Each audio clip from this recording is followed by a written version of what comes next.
आप सभी को मेरा प्यार भरा नमस्कार। दोस्तों, जब सूर्य देव कुंभ राशि में प्रवेश करते हैं तो इसे कुंभ संक्रांति कहा जाता है। कुंभ संक्रांति का पर्व 13 फरवरी 2023 को मनाया जाएगा। इस दिन स्नान, दान, पूजा का विशेष महत्व है और इस दिन सूर्य देव की पूजा उपासना की जाती है। सूर्य देव को प्रसन्न करने के लिए इस विधि से पूजा करें। जानते हैं पूजा विधि, महत्व और इसकी तिथि के बारे में। कुंभ संक्रांति का पर्व 13 फरवरी 2023 को मनाया जाएगा। कुंभ संक्रांति का पुण्य काल मुहूर्त है सुबह 7:02 से प्रारंभ होगा और वो सुबह 9:57 तक रहेगा। पुण्यकाल मुहूर्त की कुल अवधि करीब 2 घंटे 55 मिनट की होगी। साधक इस शुभ मुहूर्त में पूजा अर्चना करके पुण्य की प्राप्ति कर सकते हैं। आइए जानते हैं इस पर्व के महत्व के बारे में। हिंदू धर्म में कुंभ संक्रांति का खास महत्व है। मकर संक्रांति की तरह ही इस दिन भी स्नान, ध्यान और दान पुण्य किया जाता है। संक्रांति पर गंगा स्नान का भी विशेष महत्व होता है। इस दिन गंगा, यमुना या किसी पवित्र नदी में स्नान करना बहुत ही शुभ माना जाता है। ऐसा करने से सूर्य देव प्रसन्न होती हैं और भक्त को उनकी कृपा मिलती है। इस साल कुंभ संक्रांति 13 फरवरी 2023 को मनाई जाएगी। जानते हैं कि किस प्रकार से इस दिन पूजा करनी चाहिए। इस दिन ब्रह्म मुहूर्त में उठकर आराध्य भगवान श्री हरि विष्णु को स्मरण और प्रणाम करके दिन की शुरुआत करें। इसके पश्चात नित्य कर्मों से निवृत्त होकर गंगा जल युक्त पानी से स्नान और ध्यान करें। फिर आमचन करके स्वयं को शुद्ध करें। अब जल में काले तिल या रोली मिलाकर सूर्य देव को जल का अर्घ्य दें। इस समय ये मंत्र है, इसका उच्चारण जरूर करें। मंत्र है, एहि सूर्य सहस्त्रांशो तेजो राशि जगत्पते अनुकंपय मां देवी ग्रहाणाद्य दिवाकर।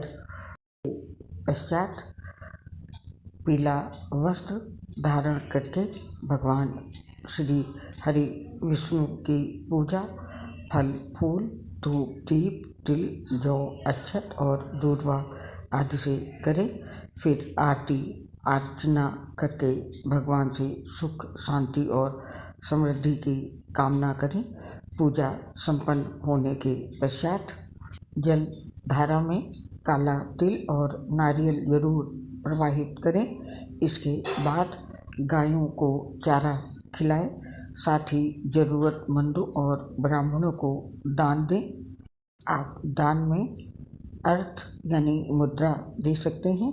इसके अलावा अन्न का भी दान किया जा सकता है। पूजा जब आप शुरू करें तो सबसे पहले भगवान गणेश की पूजा अर्चना करें। तत्पश्चात भगवान की पूजा करें और पूजा के अंत में भगवान से अपनी भूल चूक की क्षमा अवश्य मांगें। जानते हैं कि कुंभ संक्रांति के पर्व पे हमें क्या करना चाहिए। इस दिन ब्रह्म मुहूर्त में उठकर सूर्य देव की उपासना, उन्हें अर्घ्य देना और आदित्य हृदय स्तोत्र का पाठ करने से जीवन के हर क्षेत्र में सफलता की प्राप्ति होती है।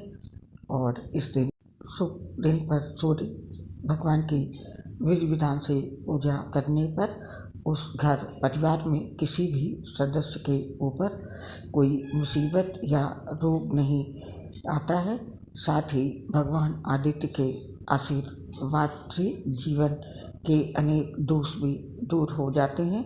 इससे प्रतिष्ठा और मान सम्मान में भी वृद्धि होती है। इस दिन खाद्य वस्तुओं और गरीबों को दान देने से 2 गुना पुण्य मिलता है। इस दिन दान करने से अंत काल में उत्तम धाम की प्राप्ति होती है। इस उपाय से जीवन के अनेक दोष भी समाप्त हो जाते हैं। अनाज, कपड़े, पका हुआ भोजन, कंबल व अन्य जरूरी चीज़ों का दान करने से पुण्य की प्राप्ति होती है। और मान्यता है कि इस दिन गंगा नदी में स्नान करने से मोक्ष की प्राप्ति होती है। इस दिन सुख समृद्धि पाने के लिए माँ गंगा का ध्यान करें। अगर आप कुंभ संक्रांति के अवसर पर गंगा नदी में स्नान नहीं कर सकते हैं तो आप यमुना, गोदावरी या अन्य किसी भी पवित्र नदी में स्नान कर पुण्य की प्राप्ति कर सकते हैं। अगर इस शुभ दिन पर सूर्यदेव के बीज मंत्र का जाप किया जाए तो मनुष्य को अपने दुखों से शीघ्र छुटकारा मिल जाता है। इस दिन पितरों की आत्मा शांति के लिए तर्पण, पिंडदान आदि भी करना चाहिए। इससे पितरों का आशीर्वाद हमें प्राप्त होता है। पर्व पर सूर्योदय से पहले उठकर घर में ही पानी में गंगा जल की कुछ बूंदें मिलाकर नहा लेना चाहिए। इससे तीर्थ स्नान का पुण्य मिलता है। तो अब आपसे विदा लेते हैं दोस्तों, फिर मुलाकात होगी। तब तक के लिए आप सभी को मेरा प्यार भरा नमस्कार।